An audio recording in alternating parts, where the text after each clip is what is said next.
ബിസ്മില്ലാഹിർ റഹ്മാനിർ റഹീം.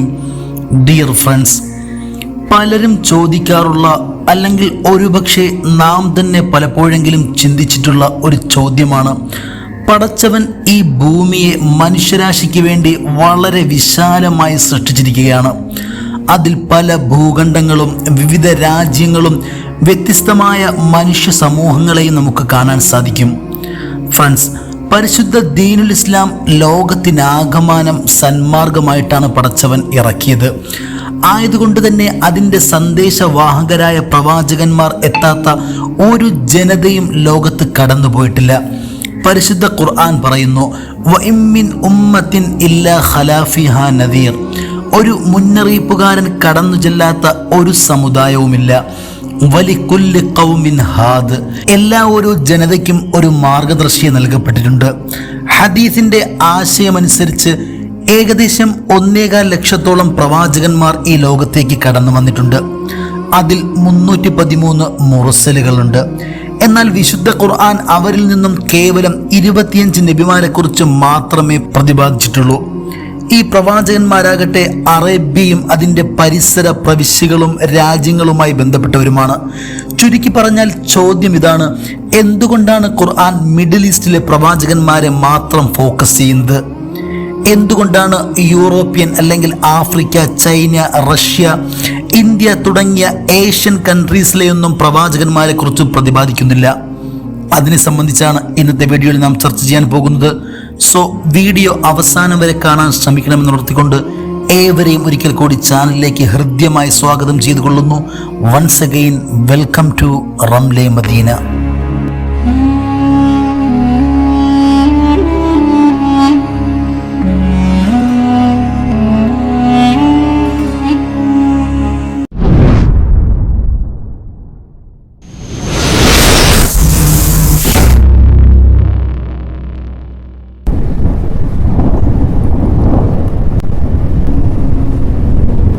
വിശുദ്ധ ഖുർആൻ പറയുന്നു, ഒരു സമുദായം പോലും ഒരു മുന്നറിയിപ്പുകാരൻ വരാതെ കടന്നുപോയിട്ടില്ല. ലോകത്തുള്ള ഓരോ ജനതയെയും തൗഹീദിലേക്കും ശരിയായ ഈമാനിലേക്കും ഇസ്ലാമിലേക്കും ക്ഷണിക്കാനും പരലോക ജീവിതത്തെക്കുറിച്ച് പറഞ്ഞു മനസ്സിലാക്കി കൊടുക്കാനും അവരിൽ തന്നെ പെട്ട അവരുടെ ഭാഷയിൽ സംസാരിക്കുന്ന ദൂതന്മാരെ നിയോഗിക്കപ്പെട്ടിട്ടുണ്ട്. ഖുർആൻ പറയുന്നു, വമാ അർസൽനാ മിർ റസൂലിൻ ഇല്ലാ ബിലിസാനി ഖൗമിഹി ലിയുബയ്യിന ലഹും. ഫ്രണ്ട്സ്, ഒരു കാര്യം നമുക്ക് വ്യക്തമായി അറിയാം, ചൈന, റഷ്യ, ജപ്പാൻ, ആഫ്രിക്ക തുടങ്ങിയ നാടുകളെ സംബന്ധിച്ച് ഖുർആൻ പരാമർശിക്കുന്നില്ല. എന്നാൽ ഇവിടങ്ങളിലൊക്കെ നബിമാരെ നിയോഗിക്കപ്പെട്ടിട്ടുണ്ട്. ഇത് വ്യക്തമായ കാര്യമാണ്. ഇനി നമുക്ക് നമ്മുടെ അടിസ്ഥാന ചോദ്യത്തിലേക്ക് വരാം. എന്തുകൊണ്ട് ഈ നാടുകളിലേക്ക് നിയുക്തരായ പ്രവാചകന്മാരെ പറ്റി ഖുർആൻ പരാമർശിക്കുന്നില്ല? മൂസ, ഈസ, സുലൈമാൻ, യൂസുഫ് അലൈഹിമുസ്സലാത്തു വസ്സലാം തുടങ്ങിയ പ്രവാചകന്മാരെ കുറിച്ചും അവരുടെ ചരിത്രങ്ങളും അവരുമായി ബന്ധപ്പെട്ട് ഫിർഔൻ, ഹാമാൻ, ഖാറൂൻ തുടങ്ങിയവരുടെ ചരിത്ര സംഭവങ്ങളും ഖുർആൻ പറയുമ്പോൾ ലോകത്തിൻ്റെ ഇതര പ്രദേശങ്ങളിലേക്കും നിയോഗിക്കപ്പെട്ട നബിമാരെ കുറിച്ചും അവരുടെ ചരിത്ര സംഭവങ്ങളെപ്പറ്റിയും ലോകരെ അറിയിക്കേണ്ടതല്ലേ? ഫ്രണ്ട്സ്, ഈ ഒരു ചോദ്യത്തിന് മറുപടി പറയുമ്പോൾ നാം ആദ്യമായി മനസ്സിലാക്കേണ്ട ഒരു കാര്യമാണ്, ഖുർആൻ ഷരീഫ് ലോകത്തിനാകമാനം ഹിദായത്തിനായി, സന്മാർഗത്തിനായി അവതീർണമാക്കപ്പെട്ട ഗ്രന്ഥമാണ്. എന്നാൽ വിശുദ്ധ ഖുർആനിൻ്റെ പ്രാരംഭ സംബോധകർ അറബ് ജനതയായിരുന്നു. കാരണം റസൂൽ സല്ലല്ലാഹു അലൈഹി വസല്ലമ തങ്ങൾ തിരഞ്ഞെടുക്കപ്പെട്ടത് അറബികൾക്കിടയിൽ നിന്നുമാണ്. അവരിലേക്ക് സംബോധകനായിക്കൊണ്ടാണ് തങ്ങൾ കടന്നു വന്നത്. വിശുദ്ധ ഖുർആൻ സൂറത്ത് ഷൂറായിൽ പറയപ്പെട്ടിരിക്കുന്നു, വകദാലിക ഔഹൈനാ ഇലൈക ഖുർആനൻ അറബിയ്യൻ ലിതുൻദിറ ഉമ്മൽ ഖുറ വമൻ ഹൗലഹാ. അപ്രകാരം താങ്കൾക്ക് നാം അറബി ഭാഷയിലുള്ള ഖുർആൻ ബോധനം നൽകിയിരിക്കുന്നു. ഉമ്മുൽ ഖുറ അഥവാ മക്കയിലുള്ളവർക്കും അതിന് ചുറ്റുമുള്ളവർക്കും താങ്കൾ താക്കീത് നൽകുവാൻ വേണ്ടിയും. തങ്ങൾ സല്ലല്ലാഹു അലൈഹി വസല്ലമ തങ്ങൾ അറബികളിൽ നിന്നും അറബികളിലേക്ക് നിയോഗിതനായി. മക്ക മുശ്രിക്കുകൾ അവരിൽ ഉൾപ്പെട്ടവരാണ്. ഫ്രണ്ട്സ്, പടച്ചവൻ ആദ്യം ലോകാധികാരത്തിനായി തിരഞ്ഞെടുത്തത് ബനു ഇസ്രായേലികളെയാണ്. മാലോകർക്കുമേലിൽ അവർക്ക് സ്ഥാനവും അധികാരവും പടച്ചവൻ നൽകി.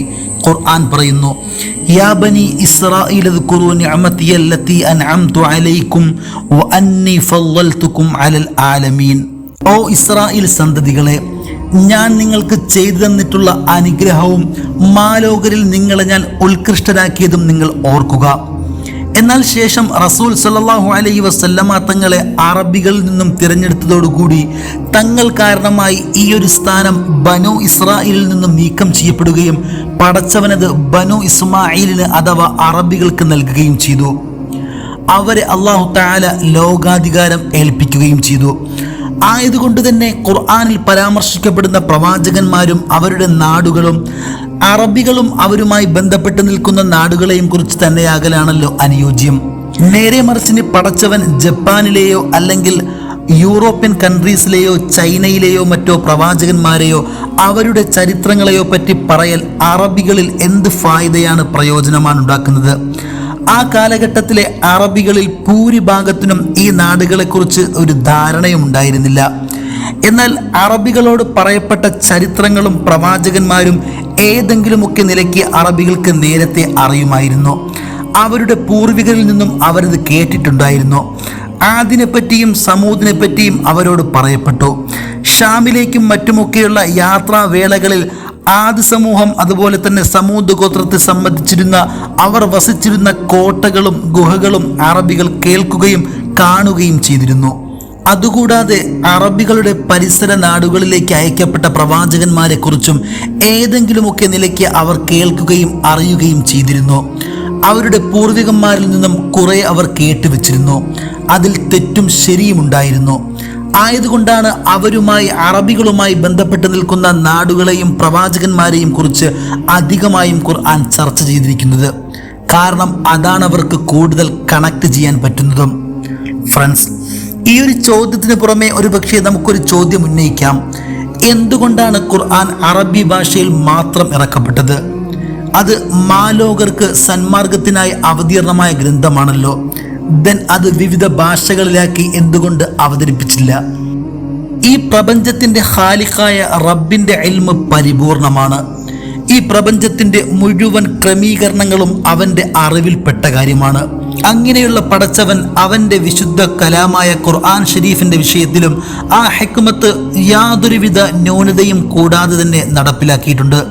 ഫ്രണ്ട്സ്, ലോകത്തിന്ന് 114ഓളം ഭാഷകളിൽ വിശുദ്ധ ഖുർആനിൻ്റെ ട്രാൻസ്ലേഷൻസ് അവൈലബിൾ ആണ്. അതിൻ്റെ സന്ദേശങ്ങൾ മാലോകർക്ക് മുന്നിൽ പകൽ വെളിച്ചം പോലെ തുറന്നു വെക്കപ്പെട്ടതാണ്. അതിൻ്റെ ഹിദായത്തിൻ്റെ വെളിച്ചം കടന്നു ചെല്ലാത്ത ഒരിടവുമില്ല. അല്ലാഹു അഅലമു ബിസ്സവാബ്. ഈ വീഡിയോയിൽ ഇത്രമാത്രം. വീഡിയോ ഇഷ്ടപ്പെട്ടെങ്കിൽ ലൈക്ക് ചെയ്യുക.